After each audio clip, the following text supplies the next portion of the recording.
does a developing human life deserve our sympathy and attention? When neurological activity develops, when a fetus can feel pain, when a child is born, or when an infant can think and reason.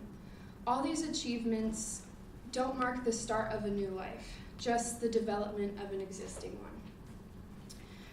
In the past 45 years, there's been 57 million abortions, and it's important to know that only 0.5% are in the cases of rape and incest. I have been pro-life ever since I knew what it means to be, and I just believe that one person's right does not extend beyond where another's begins.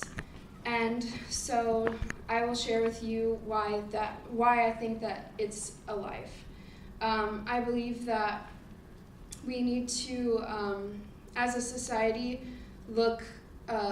do a better job to protect the ones that are the most vulnerable.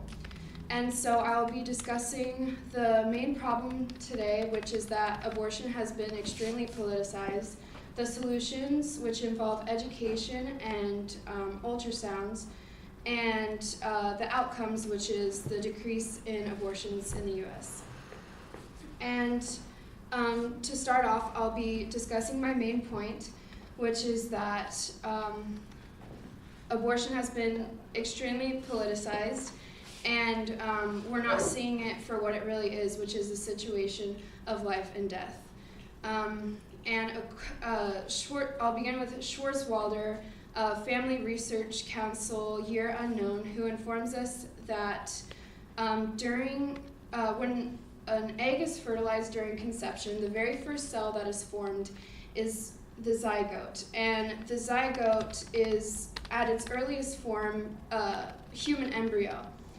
And it is composed of human DNA and other molecules, which makes it undeniably human.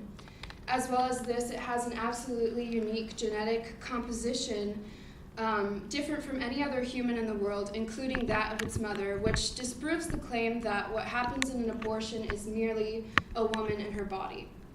And most importantly, the human embryo at its earliest form is biologically alive. It meets the 3 criteria needed in order to establish a life, which is growth, metabolism, and reaction to stimuli. And once the zygote is formed, it initiates a complex sequence of events which readies it for continued growth and development. And if uninterrupted, it will proceed seamlessly throughout the stages of life, which makes it, which is the hallmark of an organism. Just as a baby becomes a toddler and a toddler becomes a child, and so on. And along with this, along with abortion being politicized, it's also being pro-choice is often tied to feminism. According to Irving, 2018, she claims that feminism is about women empowerment and liberation and being able to do what they please with their body. So why should we be sacrificing millions of lives of the most vulnerable people in society in order to achieve these goals? Women should be able to do what they please with their body, but not in control of anybody else's. And so now that we know a little bit more about the problem, I'm going to talk about some solutions. And a big solution is ultrasounds. So according to Grossu, Live News 2016, he informs us that 78% of women who had seen an ultrasound who were considering an abortion chose life instead. And when asked if the ultrasound had a positive impact on these women, 83.5% said absolutely. For the sake of time, The outcome of these solutions, according to Bennett Live Action News 2016, the increase in technology makes it easier for pregnant women to see the imagery of preborn children. And when he was talking to a woman who had previously got an abortion and regretted it, she was told that in high school, in her high school health class, that a fetus was just a clump of cells.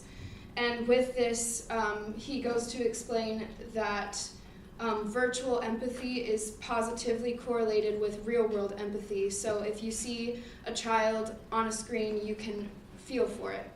And the CareNet centers, they provided 698,600 in ultrasounds, and they saved 388,600 lives. So I discussed the problem, which is that it's just been politicized and we don't really see it for what it really is.